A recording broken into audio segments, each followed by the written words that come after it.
everybody. Welcome to this fourth in the series of wellbeing sessions for Freelance Futures. If you would like to, while I'm just introducing, if you would like to pop your names and your star sign, if you happen to know it, in the chat, that would be lovely. As I said, this is the fourth in a series of 7 sessions being delivered, wellbeing sessions being delivered as part of Freelance Futures, a summer programme of learning and action for equitable conditions in culture, which is being delivered in partnership with the Freelance Futures Consortia. My name's Becca Pelly-Fry. I'm an associate for People Make It Work. I'm a curator and a holistic practitioner, and I've been asked to produce this series of wellbeing events on behalf of People Make It Work. Just to give a visual description of myself for the captioner and anyone less able to see, my name is Becca and I am a white woman in my early 40s. I have long dark hair with a white badger stripe in the front, and I am currently wearing a tank top, cream coloured tank top with little blue owls on it today. I was feeling in an owly mood. Just a couple of bits of information and access just before we get going and before I hand over to Madeleine. The sessions this week are inspired by the 5 natural elements, so water, ether, air, fire and earth. Today's session is inspired by air. And Madeleine will talk a little bit more about that later. Just a bit about access. This session is being recorded, as I'm sure you would have heard. And will be permanently available to view via our dedicated YouTube channel or via the website, Freelance Futures website, or the community platform, the Mighty Networks, if any of you have joined that. Today we have Tara from My Clear Text providing live captioning. To access it, please press the CC button at the bottom. Although that doesn't seem to be there today. Ricardo. Got, let me just check on that one. Should be there. It's possible to access the live captioning as a full transcript or on screen as captions. Okay, great, thank you. Maybe it's just my screen. The final thing is to say that this is a very relaxed environment and it's meant to support your well-being, so please participate however is best for you. It might be nice if you're able to keep your video on just when we say hello to Madeleine, and then feel free to switch it off afterwards. So finally, just to introduce Madeleine Botet De Lacaze, who is based in Mallorca now. She's an astrologer and an artist and works with both of those things to facilitate and encourage creativity. So that's it from me. Handing over to you, Madeleine. Thank you, Becca, for the introduction, and thank you everyone for being here. I'm really happy to share some astrological insight throughout Freelance Futures. So thank you so much for the invite. I also would like, thank you for sharing. I've been reading here. There's such a great combinations and like so many different, like such a variety of combination of sun, moon and ascendant as well. So I would like as a start, if you could think about your vision. If you want to write down a few words, if you want to kind of close your eyes for a few seconds and just bring kind of that sense of vision, of your own unique vision within you. So I'll give you a few seconds for that.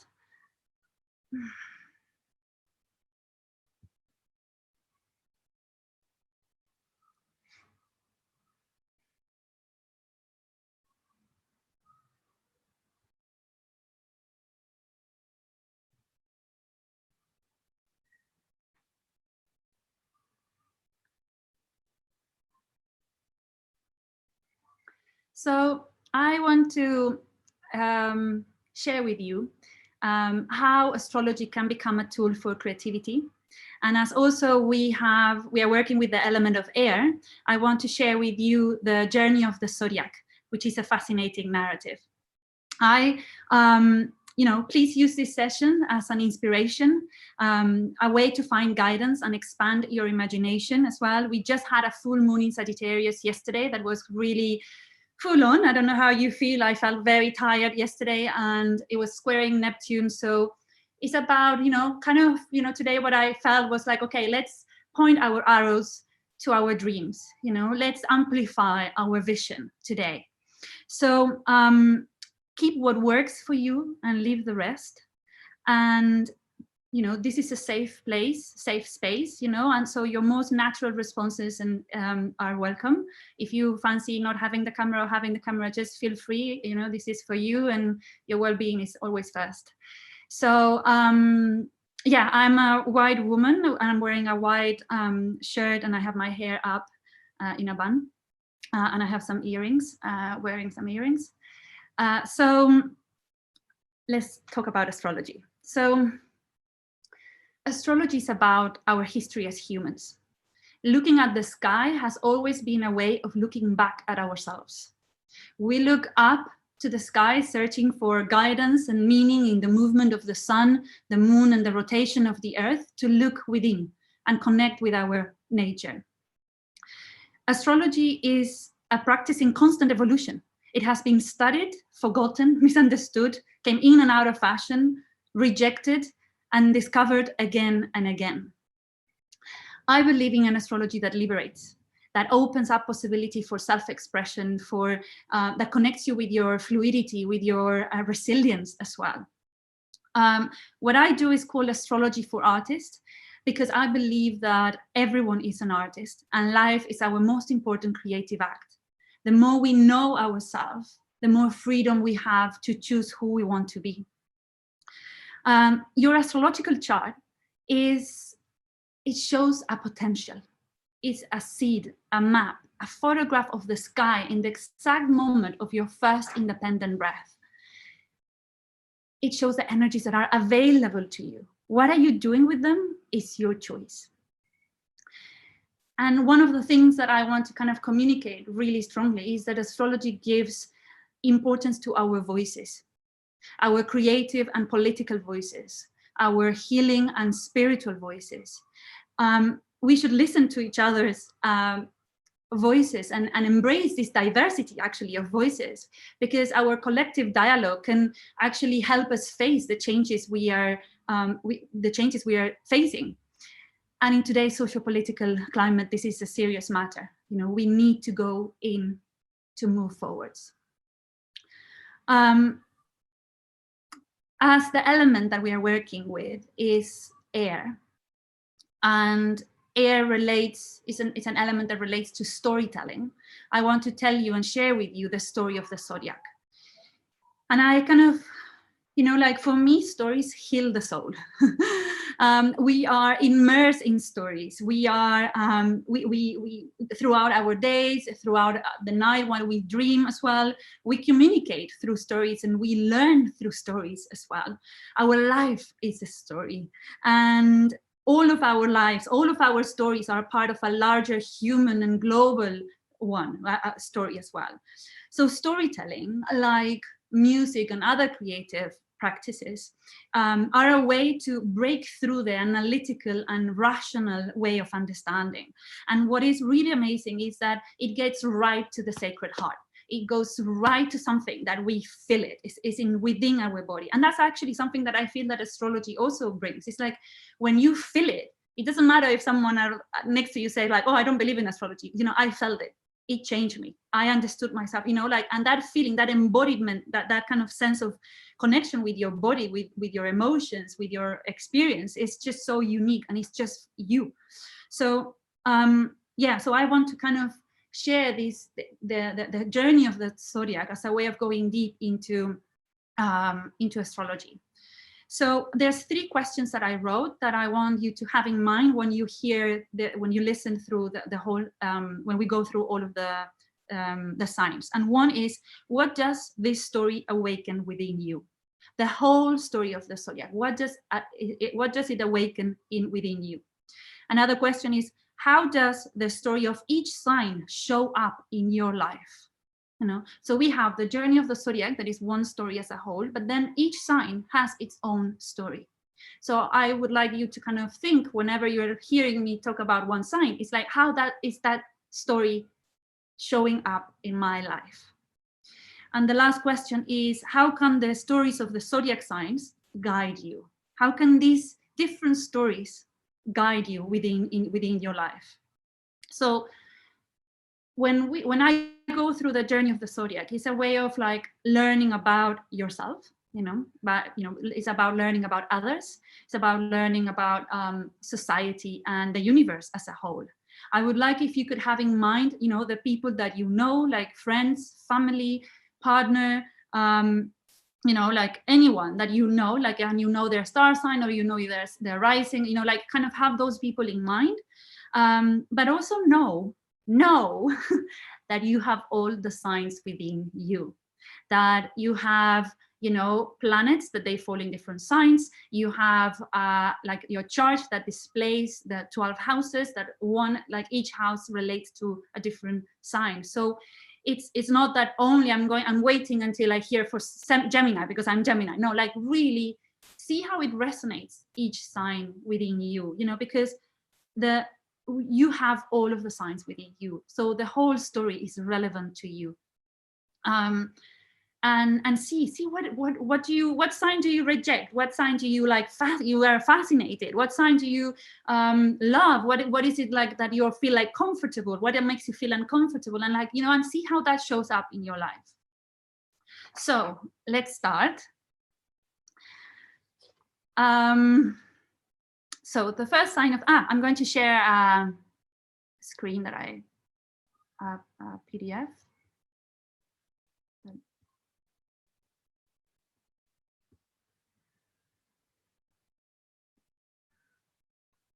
Super. Okay. So the 12 zodiac signs.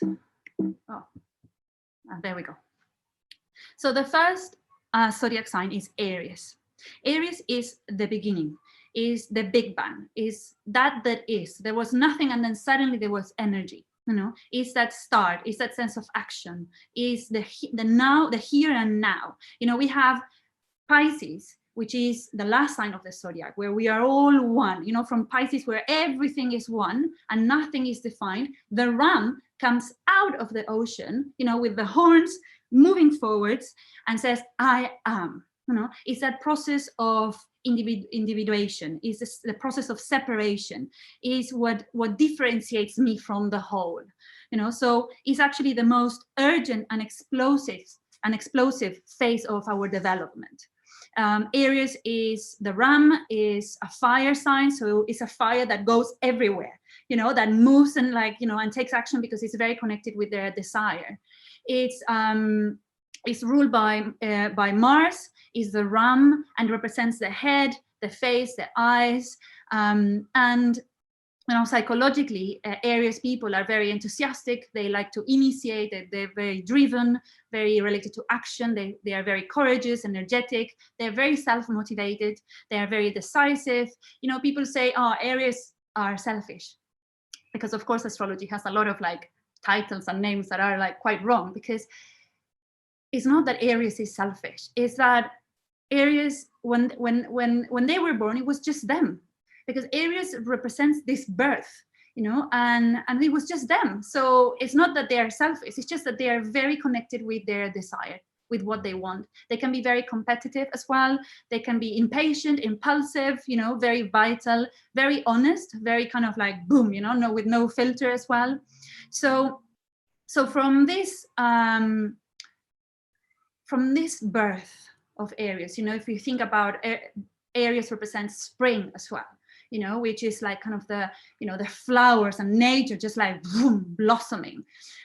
What comes next is Taurus, which is that, Aries starts spring. What holds spring? That's Taurus. So Aries is the ram that comes out of the ocean, is that moment of birth, of energy, and that energy then becomes material in Taurus. So we have the birth in Aries that then becomes my body. So this is my body, that's Taurus. So the energy becomes material, which offers a state of rest and enjoyment, as Aries just fought for existence. Taurus is a sign that is very steady, it's very touchy, it's very connected to their roots as well, where sustainability is very important, is how we preserve. I actually wrote here, the task of sustaining, taking roots and accumulating is a Taurian task.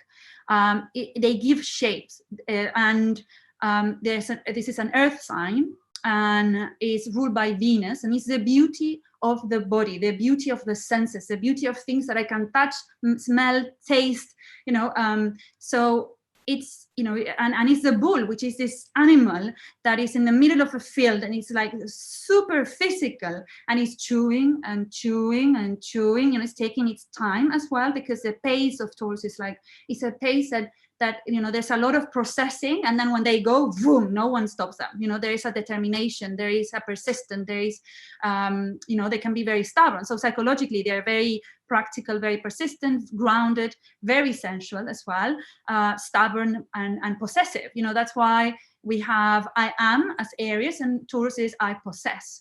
So and they're very enduring, very determined, and they rule. Going down, they rule the neck, the throat, the vocal, sorry, I didn't pass, here we go. Yeah, the neck, the throat, the vocal tract, the thyroid gland as well. So if we have like a stiff, if we have some kind of strong Taurus energy within us, and we have a stiff neck or a sore throat or something happening with our voice, that's clearly kind of indicating that there's something about my energy that is not flowing correctly.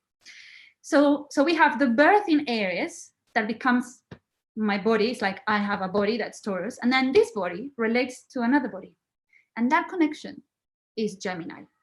So Gemini marks the need to search for the environment, to kind of search for everything. Now, the focus shifts from what has been established to what is new. So Gemini wants connection with people, with places, with ideas, to relate, to describe, to connect, to learn, to create a network. That's why it's like I am born Aries, I have a body, and then suddenly I have a mind. So that's why the key word is I think. It's the path. It represents the path of communication. It's an air sign. It's a twin, going from pillar to pole to post. It is ruled by Mercury. So it's the mind, the ideas. It's an air sign, so it's like kind of multitasking and doing 3 things at the same time, and having this being very sociable as well. It rules the arms, the lungs, the shoulder, the hands, the nervous system as well. So for example, meditating, being in open air, moving, like kind of connecting with the body is really important. It's like a way of like bringing your ideas down to the body, down, and being able to kind of take a decision, because that's the thing with Gemini, it's like the doubt, and taking a decision is sometimes a bit hard. So it's like kind of for connecting with the body, it's like, this is it. So psychologically, they are very intellectual, very versatile, very rational, communicative, sociable, adaptable, very diverse, very unpredictable as well. They're very curious. The curiosity of Gemini, I find it very sacred in some way. There is this curiosity towards life that is just, immense. And they like to gather information. They want to learn about everything. And there's an energy that is a bit restless as well. And they are the eternal student, the one that wants to kind of learn and learn and learn a new course and a new thing, So then from this network of all of these connections that Gemini creates, there's a bond that gets kind of established, and that becomes a town, a community, which is Cancer. Cancer brings this emotional bonding. It creates a supportive environment and establish it kind of brings a protective boundary, that establish a supportive environment. Is the protector, it brings a sense of home, of belonging. Cancer is like the water, it's a water sign, and it's like the water of like a lake. It's a water that you can see through, you can touch the bottom, there's a beginning, there's an end, you feel safe, you know. It's also represents the squares in a town, and it represents as well, like in ancient kind of towns, you know, the big wall that was protective, you know. It's like the crab. The crab is, you know, the shell of the crab doesn't move in front. The crab just like, you know, it moves, you know, depending on how it feels. And also when the crab is afraid, it's like, vroom, you know, brings everything in and exposes the shell. You know, so it protects the vulnerability, the feelings, the emotions, the sensitivity that is within, which is that kind of wall in a town. It protects, you know, families, children inside. So psychologically, well, of course, it's ruled by the moon as well. So that speaks about how the emotions are like flowing all the time, the ebb and flow of emotions. And it's the part of the body of the breast, the stomach, the chest, the alimentary canal as well. That's why, like, when, you know, if you have a lot of cancer and if something goes wrong, it's like, oh, I have pain in my stomach, you know, so there's something, or my chest is just like to compress, you know, so it's opening the chest is a great kind of exercise, or massaging the chest and the breast as well. So psychologically, they're very emotional, very receptive, very caring, super sensitive as well, very nurturing, imaginative, very moody, you know, they change moods quite, and of course the key word is I feel, here we go. I'm a bit delayed with the slides. They can be shy. They can be shy in a way that is very interesting. I discovered throughout the years that sometimes people that are Cancer, they can seem a bit like arrogant, or like that they're not interested in you, and it's just their shyness.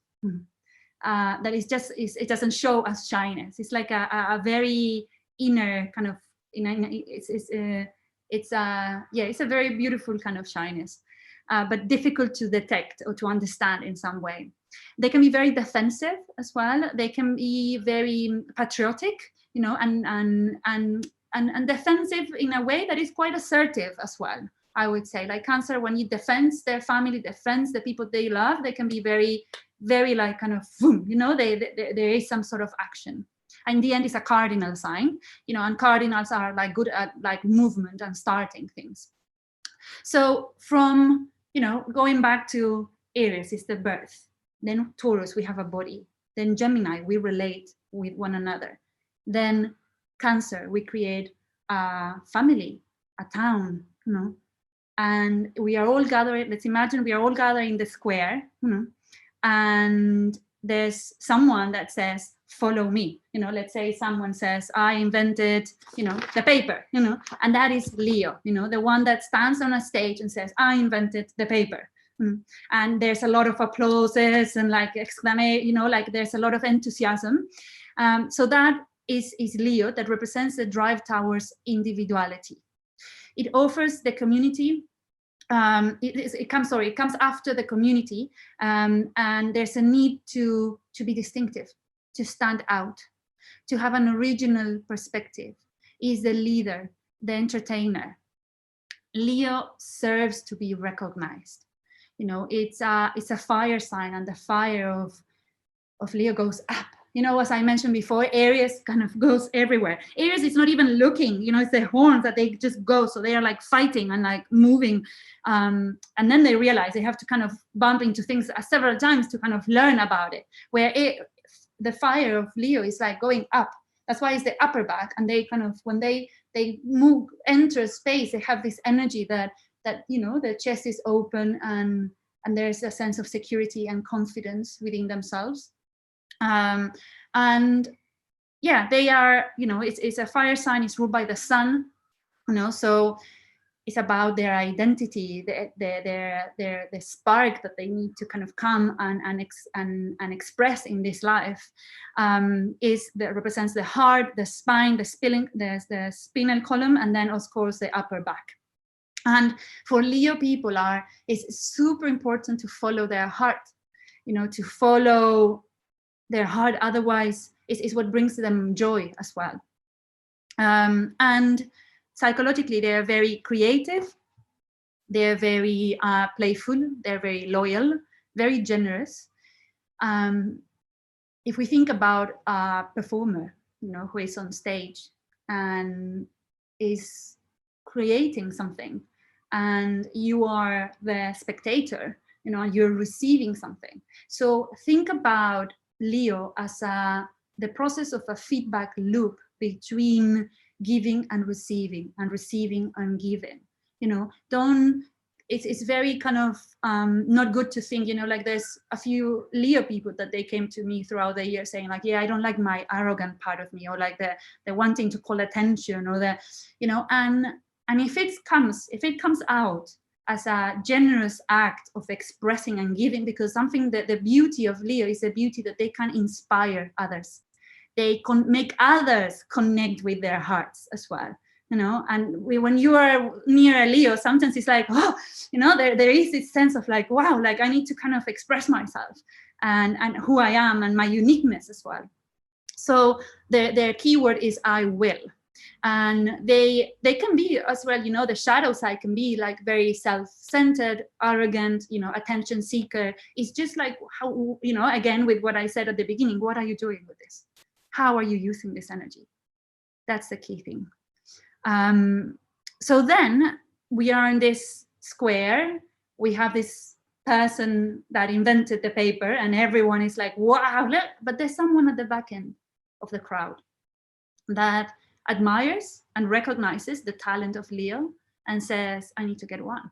So dress really simply, moves through the crowd and gets a paper and takes it to the studio and starts like, okay, I need to, this is too thick, this is not very straight, so, and that is Virgo. Virgo takes what Leo created and polish it, refine it, by working and getting into the detail, by creating a technique, a skill out of it. Virgo separates what works with what it doesn't work. It has this functional side. It's very pragmatic. It creates these skills that are offered in service of others. It's like, okay, I'm, polishes and refine, and then let's make 1,000 and let's give it to people. That's why it's related to service. And they, Virgo is a sign that creates and restores order as well. It's an earth sign. It's an earth sign. It's also ruled by Mercury, but Mercury here works in a different way because it's an earth element, where in Gemini, Mercury is in an air element. So the Mercury in Gemini is very fast. It's like boom, boom, boom, like associating, linking, like there is this kind of like boom, like a mind that is everywhere. Where with Virgo, Mercury here is like the mind of a soft word, or the mind of a labyrinth. I don't know if any of you read any book from Jorge Luis Borges. He's an Argentine, very well-known Argentine writer, and his writing is very like labyrinth, like his stories, and like, it's a mind that is quite, it takes you quite deep. And it's a mind that is very analytical, methodical as well, that needs things organized. That's why psychologically they're very analytical, methodical, very practical, very effective and efficient as well, very perfectionist. They're very into the detail as well. They can be very self-critical, it's like kind of always seeing, by looking at the detail, sometimes they don't see the overall, the forest, so that's also something that they can think about themselves in some way. There's very analytical, very modest and humble as well. There is this, they kind of like that Leo is there doing their show, and not, Leo is very dramatic, where Virgo is not dramatic at all, wants kind of more to be not seen, or like be in the background in some way. Of course, if you have like moon in Leo, then you will have both things. And their keyword is I analyze. And I forgot to say that the part of the body is digestive system, the bowels, the intestines, like this stays, this goes, like separating. And the nervous system as well. So it's very important for Virgo to have their immune system quite strong. And something that is good for Virgo people as well is to kind of go to see an acupuncturist, reflexologist, anything that brings everything kind of in a state of balance. Like think about, when I think about Virgo, I think about like the idea that Virgo is interested in all of the parts that creates a whole, right? If we think about a choir, a choir, if the soprano doesn't come, doesn't work. If we think about our body, if our lungs doesn't work, our body doesn't work. So it's this understanding that every part of our body, every person within a choir is a key factor for change. It's a key factor for something to be manifested. So that is like a very beautiful aspect. And as well as, we think about Pisces, which is the opposite sign of Virgo. No? So Pisces is this beautiful sunset. But what is a sunset? A sunset is the sun, the water, the sun, the clouds, the sky, all of these parts that then the whole thing is like, wow, it lifts your spirit, which is Pisces. So, and then going back to Virgo, what happens is that then we have a shift within the story of the whole zodiac, which is that Libra shifts the direction and goes back to a state of union. So Libra creates balance and builds relationships. Libra is the first sign of the zodiac that is born looking at another sign, which is Aries. So it's a number 7, it's the one that is the first opposition to another sign. So it's born looking at someone else. It's like the idea of like, I am with you.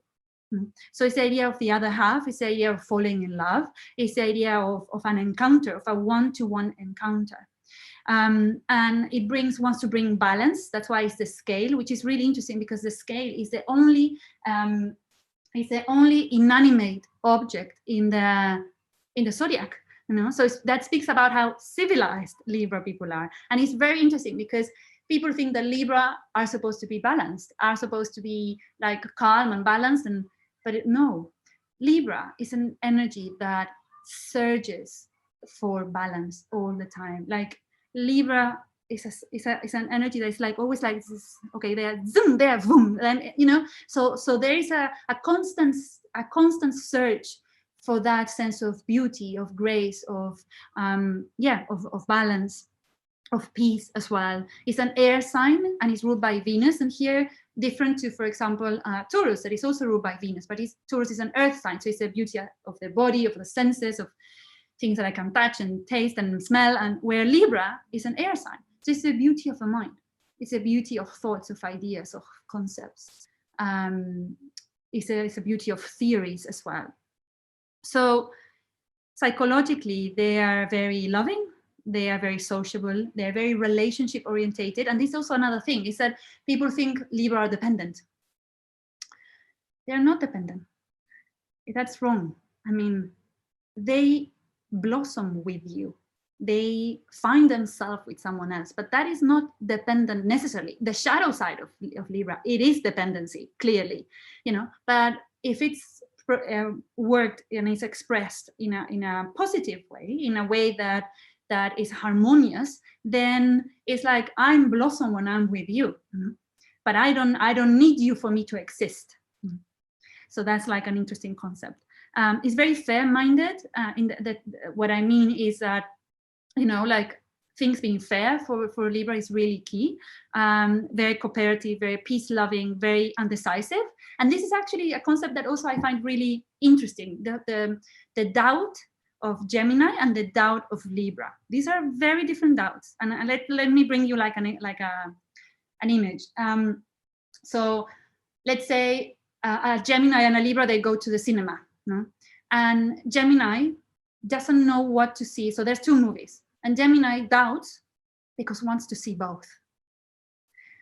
Where Libra doubts because they don't know what to see. They don't know what they want. And that's why sometimes there is with the Libra energy is that, like it happens to me, I'm Libra. And it happened to me a lot that I go to the cinema with my partner who's Aries, and he's like, I want to see this.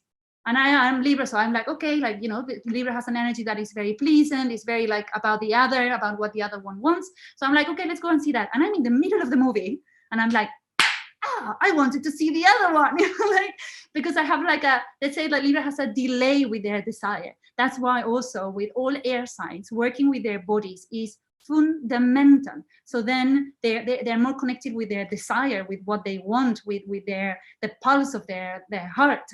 So that's actually really, really key. About like, the difference in the undecisive aspect of both. And it rules the kidneys, the lumbar region, the lower back as well, the ovaries. So here we go to Scorpio. So with Libra, we have the moment of falling in love, is the idea of the other half. So with the union of the opposites comes the death of the individual. Is when two fusion to become one, and that is Scorpio. Scorpio relates to taboos, sex, religion, race, death. It's about transformation. It's a water sign, and so here we have Libra, which is I balance, and here we have Scorpio, which is I desire. And Scorpio is a water sign, but is, as I mentioned before, Cancer is the water of a lake. Scorpio is the water of a swamp. But what is a swamp? A swamp is, dark and obscure and muddy, but actually is pure microbials and bacteria, it's in a pure state of mutation. So actually a swamp is pure creativity and pure vitality. If we think about Scorpio rules our genitals, our reproductive organs, our excretory organs, all the organs that in some way are taboo in our body, that and that are the most vital and the most creative organs in our bodies as well. So it's also ruled by Pluto, which is the god of the underworld, and psychologically they are very resourceful, they are very intuitive, very determined, very passionate, super sensitive. Powerful. Jealousy is a big thing.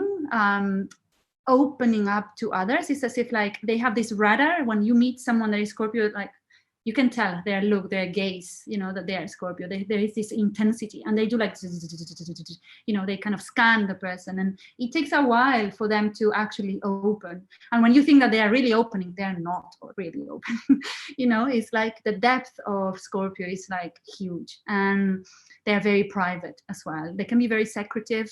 There's a lot of willpower and a determination that is like, like penetration, like that, like a penetrating kind of way. It's like, they want to get to the gut of things. There's a lot of self-control as well. And they love to live life with color, with passion, with drama as well, with intensity. Trust is a thing as well. And there's a big awareness of death as well. And they want to know the truth. They want to kind of know the truth. So that truth is, Scorpio is like, let's say this Scorpio discover this truth, and that is what Sagittarius then calls for, an expansion of awareness. Sagittarius is like, that's the truth.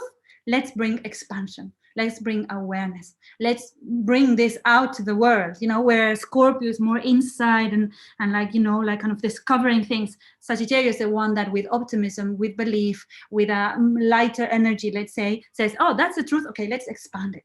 Let's bring it to the world. So I wrote here that Sagittarius is about knowledge and wisdom.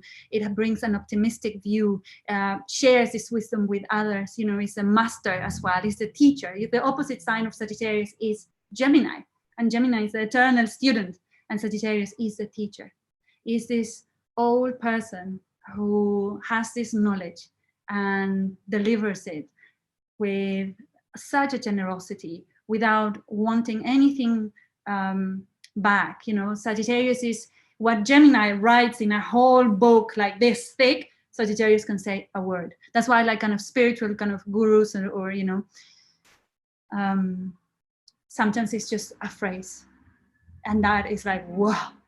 That's the capacity for synthesis is very Sagittarius as well. So it's a fire, and it's a fire, the bow and arrow. Boom, this arrow is going out with a purpose, with an intention, it's like, I'm going there. You know? Imagine also another image that I love about Sagittarius is this wild horse galloping in a massive field with no fences, and there's that sense of freedom, that sense of space, of openness as well. It's ruled by Jupiter, which again is a planet that relates to expansion and growth and spirituality and belief, and it rules the hips and the thighs. It has a considerable influence over the muscles in itself as well. And yeah, and another thing that I didn't mention is the idea of faith, of belief, and yeah, and psychologically they are very optimistic, very enthusiastic, very adventurous, very philosophical. They're very freedom loving as well. They can be very wise, very honest, very blunt, and the word is I seek. They're very interested in the future. You know, they're always like kind of like looking at the future. Then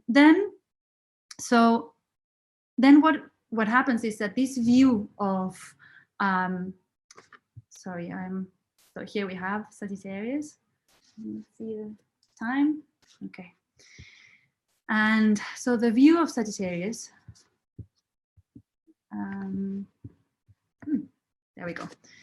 The view of Sagittarius becomes Capricorn ambition and purpose to work and make it real. Because another thing that I didn't mention is that Sagittarius can be very idealistic. It's like, yeah, let's do this thing. You know, like Scorpio is the one that is like, oh, like, you know, like they're like kind of discovering this truth that is painful to know, that it takes a lot of persistence, that it connects, you know, it's kind of delving into the dark side of life in some way. And then Sagittarius says like, whoa, let's bring it out. Let's bring it, you know, like with a positive view, and let's expand. And it brings idealism. It brings that sense of, I want to do this project that is major and is big, you know. And that is what Capricorn grabs and says, okay, let's sit down.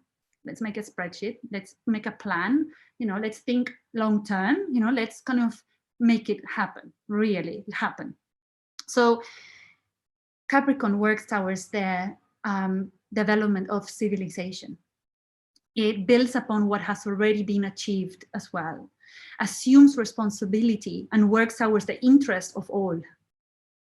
It's an earth sign, and it's like, you know, that like this image is like a mountain. You know, a mountain is, if you are underneath, I've never been, but like I can imagine underneath the Everest, you know, it's like, whoa, it emanates respect, you know, and is timeless, has been there forever, is majestic, you know. And one of the things that I want to kind of, the one idea that I want to bring is, which I find really beautiful, is that the ancient symbol of Capricorn is the sea goat. So the modern symbol is the goat. However, the ancient symbol is the sea goat. And what does it mean? It means that for Capricorn, it's very important to always remember that life began in water, that you can climb the mountain step by step, you know, and get to the top of the mountain, forgetting about your needs, forgetting, because that's like something that Capricorn tends to do, forgets about like their needs, their emotions, their feelings, you know, like, and starts like, has this aim, and it goes up. But once you get to the top of the mountain, you might not feel entirely fulfilled. So the sea goat is a reminder that if you go up, also giving space and giving and connecting with your feelings, your emotion, your needs, you know, your need for connection, you know, then you will go up the mountain slower, maybe, you know, but once you get up there, then there's a sense of fulfillment, which is, you know, very beautiful, because of course Capricorn relates to authority, you know, and you know, I'm an ascendant in Capricorn, and I've been in touch with very different type of Capricorn people. And I remember when I was very young, I worked for an artist, and and she was just so cold and distant, and like there was something I remember thinking like, if I have to become like her, because the ascendant is an energy that we are, but also that we need to embrace and become, I was like, I don't want that. So it was a bit of like kind of showing me, you know, I've learned through the years that it's my choice what type of Capricorn I want, how I want to express my Capricorn energy, how I express my Capricorn. Is like for every sign. It's your choice how you choose to put it out there in the world. So yeah, and of course Capricorn is concerned with structure, and is very professional, very persistent, very responsible, and there's a lot of and is I achieve, I make things happen. Then we have, of course, Aquarius, that is completely dissatisfied with this current state of Capricorn, which is that Aquarius might find fixed and controlled. So Aquarius challenges the conventions and looks towards the future. It looks towards freedom, towards equality. It's very visionary. It's this creative thinking because it's an air sign. People think that Aquarius is a water sign, but it's not. It's an air sign. What is the symbol? Is a figure of a person who has this vase and is dropping water. However, this person is not touching the water, you know, which means that that water is the vulnerability, the sensitivity of humanity, you know, and the Aquarius fights for that water, you know. Also, it can be represented as washing away the past for the future to come in. You know, so these people are, you know, they have a very strong creative thinking. They're very good researchers as well. They are very visionary. They are interested in technology, in what is new. They are very, psychologically, they're very society orientated, very independent, very rational, a bit detached in some way. But that's also like the ability. I've seen so many people that are Aquarius, that they are working in things that are so emotionally charged, you know, and difficult, you know, but because of having this Aquarius energy, they're able to not like fusion as like a Pisces would do or a Scorpio would do. Is they're able to kind of detach a bit and help and be, you know, and bring these ideas, these thoughts, this kind of new way of new modalities. So yeah, they're very very progressive. This is a very strong reforming sign. It's very friendly and conventional as well, very idealistic. And it rules the ankles, the skin, and the circulatory system as well. And yeah, they are very independent. They have an independent spirit. And they are concerned with society, with humanity. You know, they are bringing all of these ideas. It's about, you know, there's a lot of Aquarius people that are very political as well. There's something about being in contact with something bigger. However, the one that is the biggest is Pisces. So Pisces represents our collective unconsciousness. Pisces is where imagination transcends. Sorry, again, I'm delayed here. So with Aquarius is I know. Pisces is I believe. Pisces is the dreamer, the mystic, the poet, the storyteller. It leads us to the unknown. You know, it's this ocean where we are all one, where there's no separation, no division, where there's magic, where, you know, it's a water that, you know, I mentioned Cancer is a water of a lake, Scorpio is the water of a swamp, Pisces is the water of an ocean. Is a water that if you swim in the surface is beautiful. If you go, you know, it feels like kind of very special. Then you go in and you see the algae and the fishes and the corals, and it looks like magical and beautiful. But then if you go even deeper, you reach that part of the ocean where light doesn't go through, which is dark. And there's strange noises and strange creatures. And that's where like also the unconscious is, you know. Is where our fears, our insecurities are as well. So Pisces have this capacity of like going deep, you know, find something unique in the darkness and then bringing back to the surface, you know, bringing back to consciousness as well. So they are very, very sensitive, you know, psychologically, very compassionate, very receptive, very imaginative, very dreamy. Again, like they're very connected with imagery, with creativity, with visuals, with fantasy. There is no border, you know, there's no boundaries. Boundaries is a big topic for Pisces, you know, to kind of work boundaries. Like, you know, it's like, what do I feel? What do the other person feel like? So working on boundaries is something very key for any for anyone that has a lot of planets in Pisces or in the 12th house. And because also it also relates to sacrifice. It's the savior, the victim. So just to kind of bring like different kind of flavors of the sign. I try to bring kind of the light and the shadow side of as well. And for you to reflect upon like how are you using this energy? How do you relate with this sense of losing yourself, of being lost? And how Pisces is this idea that when you get lost is when you can find yourself as well. So I'm going to stop sharing so I can see you all.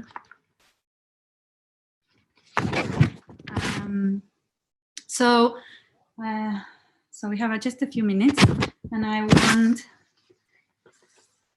thank you so much for staying. And I would like now if you could close your eyes and put your hand on your heart and feel your heartbeat. Breathe in. Remember to breathe and feel the pulse of your heart, your heartbeat, and visualize a white light coming out of your heart and moving around your whole body. Feel how that light vitalizes your body and inspires your mind. Which is your vision? What is the spark that you bring to this life? How can you move towards your vision?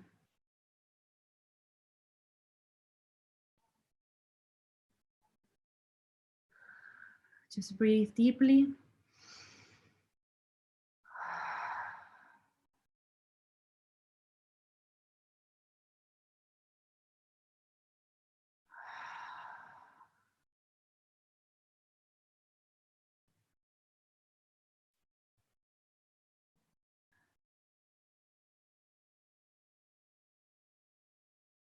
Just let all of the images that you've got from the story of the zodiac just run in front of your eyes. Just the ones that, that they might appear where your forehead is. They might appear different images, and just let them pass by.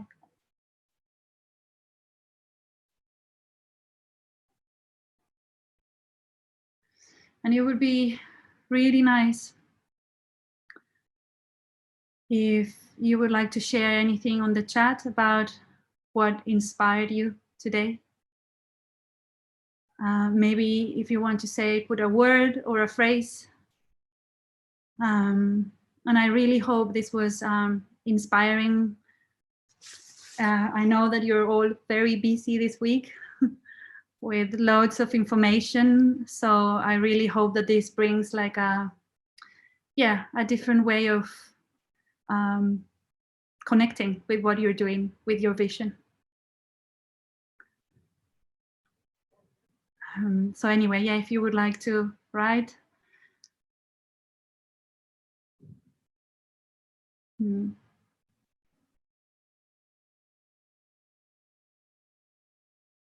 Oh, I'm going to read a few very beautiful. I got a lot from this. Brilliant, thank you so much. Really interesting, beauty and creativity, beauty, body, nature, feminineness. I came here with an open mind. I had no idea how great the session would be. Oh, thank you. Rejuvenating. Yeah, I mean, astrology just is like brings this like, yeah, it was great to think what I'd like to learn from the other signs as an artist, especially Leo. Yeah, I mean, for each sign you can go so deep. There's so much. I could speak for us, this amount of time for about one sign only. This session brought a lot of clarity, which was long awaited and very welcome. Thank you for your generosity. Oh, you're welcome. Thank you. Love that all together the zodiacs are a cycle. Totally, the journey of the zodiac is a cycle. It's like a loop that is happening all the time, and it's happening at the same time, it's all like unfolding non-stop. It's like life, that's why I like to conceptualize the idea of a story, and how a story affects our soul, our life. Really insightful and in understanding zodiacal characters and their different aspects in us, individually expansive. Love this session. So good to think about what energies you can embody in your day-to-day. Remember that when you ground into energies, it takes us beyond the day-to-day worries. Thank you so much. So true. Always had a problem with my ascendant being Aries, but thinking about it as self-actualization, as becoming more who I am, feels so much more embracing. Really wonderful start the day. Oh, so true. It's like that's the main thing, is to shift, our ideas of what a sign is, and like seeing how you can use that. It's like, because the ascendant, funny enough, what you say, the ascendant is an energy that we love and we hate, that we want and we don't want, that we are like, oh, yes, I am, like, no, I don't not have anything to do with that, so we have this kind of resistance with our ascendant. And so learning the different qualities can be very illuminating, because it is who you are in some way. Thank you for telling the story and connecting it in this way. I've heard the stories, but I love this session. I envision me heading back to my studio working on the thickness of the paper, like your example. Love it. Wow, let's see. I've always been interested in astrology, but it always seemed to be so far off for me. I've had girls' friends read my sun sign when I was younger. Oh, the thing is moving and I can't follow. And I had always been into mythology, so astrology was this magical thing that I couldn't really understand but was intrigued by. Then in December 2020, I started my Saturn return. It's ending next year, and it feels like an initiation of fire and big shift and awakening happening. I'm still going through it now, so I only have the perspective of how much I've dissolved in the last 2 years, and I'm really liking the person I'm becoming. The Saturn return is just 28, 29, and 30. Whoever went through already that, and whoever is about to move is exactly what Chiara is explaining. So to me, astrology shows me where I can reclaim myself and do my healing work for myself and also others. As a trans Black dad, I sit at different intersections of oppression, and astrology is how I started my liberation work and continue it. Thank you for this wonderful session. Sending you all love from a Sun and Moon Gemini and Aquarius rising. Beautiful. Thank you so much for being here. Great session. I know, Becca, you need to finish. So yeah, we have like 1 minute. Sorry about that. I just wanted to read everyone. So thank you so much for being here. And I'll give you back to Becca. Thank you, Madeleine. That was so beautiful. I loved hearing that story. I was so excited for this session, and it delivered. It was beautiful. Thank you. I'm just jumping on just at the final few seconds of this session. Don't want to keep you. Just to remind you or let you know if you didn't know about the remaining sessions this week. So tomorrow evening at 6:30, we have an accessible yoga session by Karen James, who is part of the Black Women's Wellness Collective. So she runs yoga sessions. This is going to be a slowing down, a really gentle session, completely accessible for people who have never done yoga before, or if you're really proficient and well practiced in yoga. It's open to everyone. So that's at 6:30 tomorrow. And we close the week on Friday morning with a grounding meditation by Jess Holiday at 8:30, and then followed with a bit of energy for the close of the week. Emma Jane Park is going to run her second daily dancing, 10 minutes of dancing communally on Friday morning at 10 o'clock. And all of those are available on the Freelance Futures website. If you just search for wellbeing in the program, you can join any of those. They're all free, as these have been. And Nyasha has just put that into the chat as well, in case you missed it. Thank you so much, everyone, for being here. Thank you, Madeleine, for sharing your knowledge and your creativity and your beauty. Loved it so much. This session will be available as was written in the chat on the YouTube channel, on the website, and in the Mighty Networks platform as well, once they've had a chance to edit it and put it up. So that'll probably be in a few days, I would think. Thank you so much, everyone. Have a wonderful rest of your day, and take good care.